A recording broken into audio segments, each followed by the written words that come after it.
Alright, things left off on a pretty bad note for our friends. See, the Justice League could not stop Darkseid from messing with a power he didn't truly understand. And with him being the god that he is, he did his best to bend it to his will. And in doing that, Darkseid and the Justice League were seemingly destroyed, completely erased. And the only reason Sonic and his friends are currently alive is because Batman listened to Superman. When all else fails, you must have faith in your friends. So before everything was destroyed, Batman formulated a plan to get Sonic and his friends out of there. Now, they're stuck in the DC universe. They don't know what to do. They don't know how to move forward. But with DC's heroes gone, someone's gotta save the day. So, let's get into it. With Sonic and his friends stuck in the Watchtower, and Knuckles cannot accept this. Send us back! Don't make me repeat myself, Mr. Terrific. Send us back now! But Terrific tells him, I'm sorry, but I can't. There aren't any dimensional coordinates to use. Your world and the Justice League are gone. And Sonic tries to tell him, easy Knuckles, don't punch the messenger. And as brutal as this sounds, Silver tries to see the good in all this. At least that means Darkseid's gone too. And Amy does not want to hear this, as she says, Silver, how can you say that? We've lost everyone,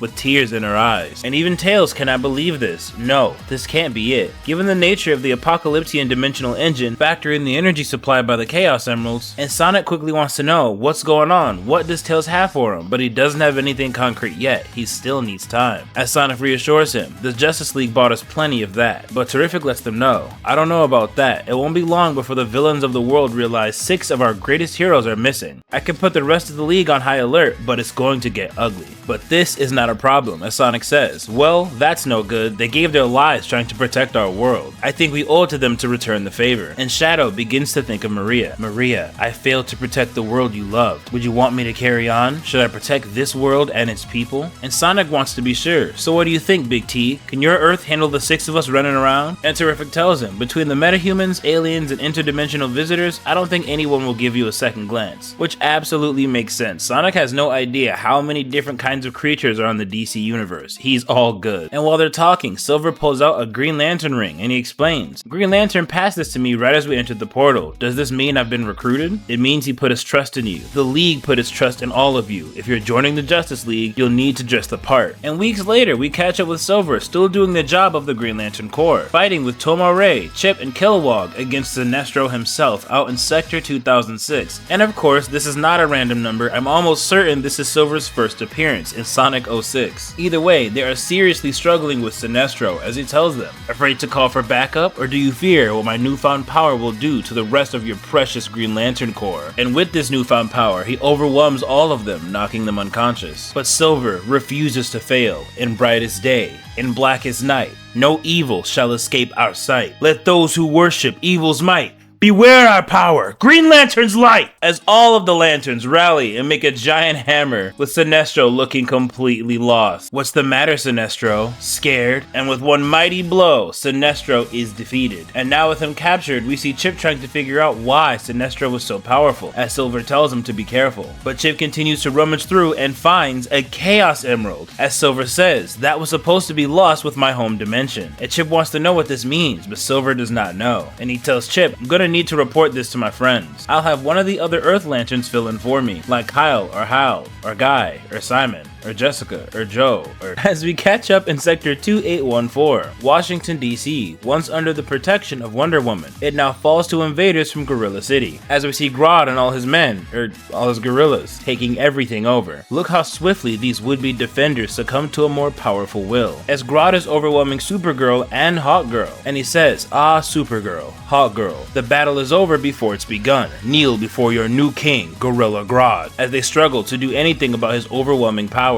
And he continues, my own psychic prowess has been strengthened tenfold by a mysterious new power, a power only I have the will to command. You should feel honored. You'll be the first two to join my conquest of this pitiful nation. But right in the middle of gloating, we see a lasso wrap around his neck, and Hawkgirl tells him, you think a tactical genius like you would know better than to let his guard down. And of course, at the other end of this lasso is Amy, now dressed as Wonder Woman, and she tells him the League kneels to no one, smashing him across the head with her mallet. And the gorillas think they can take her on because she's just one hedgehog, but Supergirl tells them she's worth 100 of you. And as they begin to win the battle, Amy is getting Hawkgirl on her feet, who is so angry, ready to smash the Chaos Emerald, but Amy stops her. Because although she thought everything from her world was gone, if the Chaos Emerald could make it here, maybe there's a way to get everyone back. But first, she needs to focus, because they still have a battle to win. As we catch up with Knuckles, now taking over the job of Superman in Metropolis, and he thinks to himself, on the one hand, this ain't so bad, it's a big city, but not nearly as big as my island. Patrolling it takes no time at all. On the other, it's a big city, so many layers, so bright and noisy, it can be challenging to keep track of it all. But Superman did it and looked after the whole world too. I'm gonna have to work extra hard to be as good a guardian as him. As he spots Lois Lane, and they catch up a bit as he wants to know if she heard anything from Star Labs, and she tells him, no, and the League has been kind enough to keep me in the loop, but there's still no progress in finding Superman or the others. And Knuckles lets her know. Tails is looking into it with the Teen Titans too. Until then, I've got things covered. But things take a surprising turn as Lois tells him, yeah, about that, Lex called me saying he wants to speak to you. And Knuckles just doesn't get why, but Lois tells him, 1, he knows I'm one of the only people you're talking to outside of the League. 2, he wants something. I tell him to shove it, but if it's about Clark and the others, yeah, I get it, I'll look into it. But Lois lets him know, be careful, he's more dangerous than he seems. As Knuckles kind of brushes this off, putting him in the same boat as Eggman. Once again, these two are being compared. And the moment Knuckles makes it here, Lex does not waste time insulting him. Slower than a speeding bullet and as subtle as a locomotive. But Knuckles just wants to know what he wants. And Lex tells him, peace, believe it or not, I've been watching you for quite some time now. Unlike your predecessor, you don't flaunt godly powers. You're certainly more capable than most humans, but you still have very mortal limits, and yet you take on the burden of protecting everyone and everything to the best of your natural talents. I respect that. I am a man of considerable means. I can support you in ways the Justice League cannot and will not. We could be quite the influential duo, you and I. What do you say? But this would never work on Knuckles. I say I've heard this shtick before. You've been watching me? Then you better know I'll be watching you. So Lex does what he always does. A pity. You share the Kryptonian's moral failings. I wonder, do you share his weaknesses too? Pulling out what he thinks is kryptonite. But it's a Chaos Emerald, so Knuckles just flies over and takes it.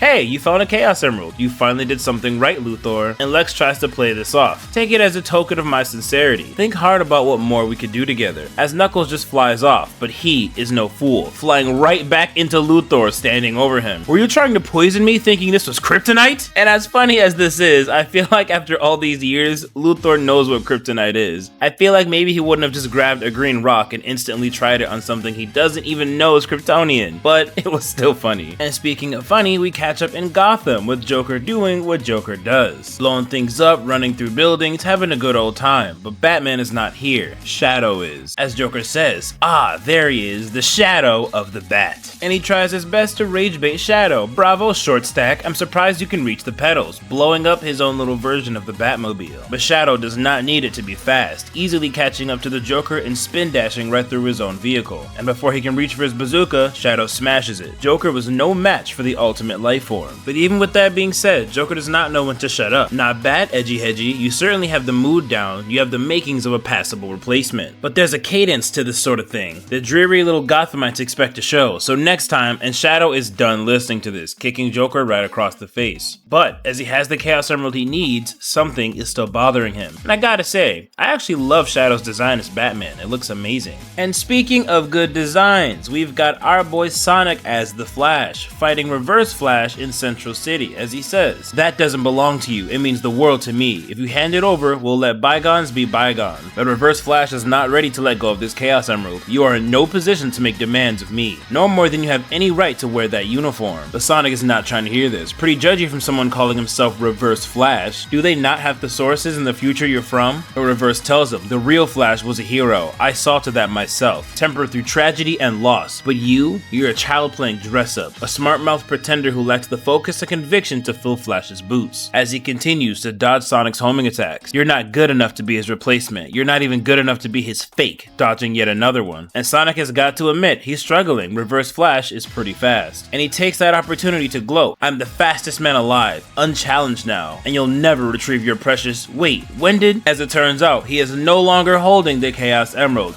he's holding a can, because although he is fast, he is not faster. As Sonic tells him, "Oh sorry, did I move too fast for you to see? Let's try again. Don't blink," completely blitzing Reverse Flash. No matter where he is, Sonic is still the fastest thing alive. But Reverse Flash does not understand what happened, as he says, "So fast, did he tap into..."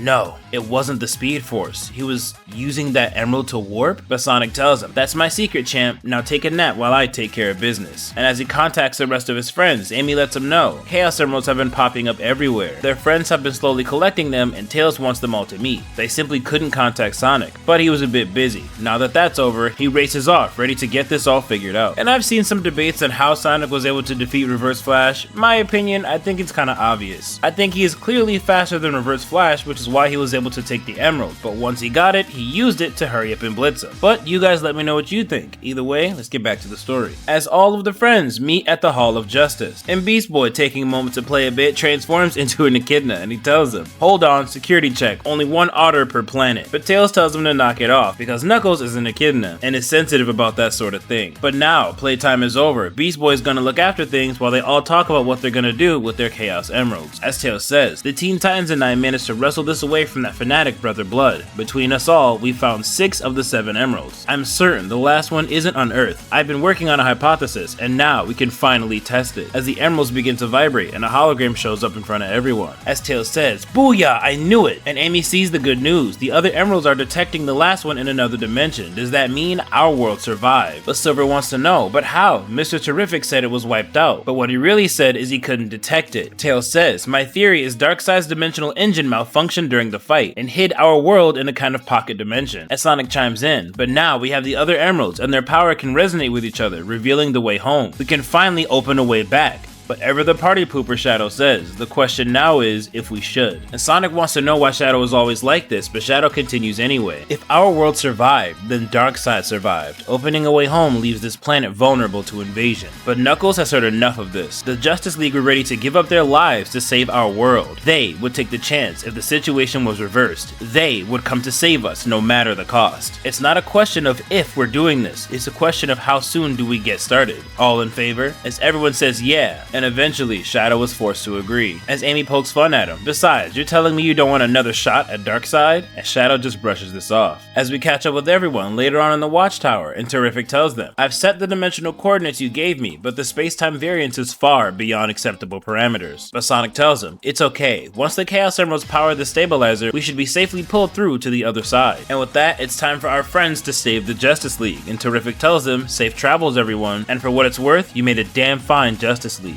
With this being the end of the issue. So, on the next issue, we'll find out exactly what happened to the other world, because who knows what kind of power Darkseid gained and what he's doing to the Justice League. We've got 2 more issues left, and I get the feeling things are gonna get pretty crazy. But I hope you guys enjoyed it, and I will catch you on the next one.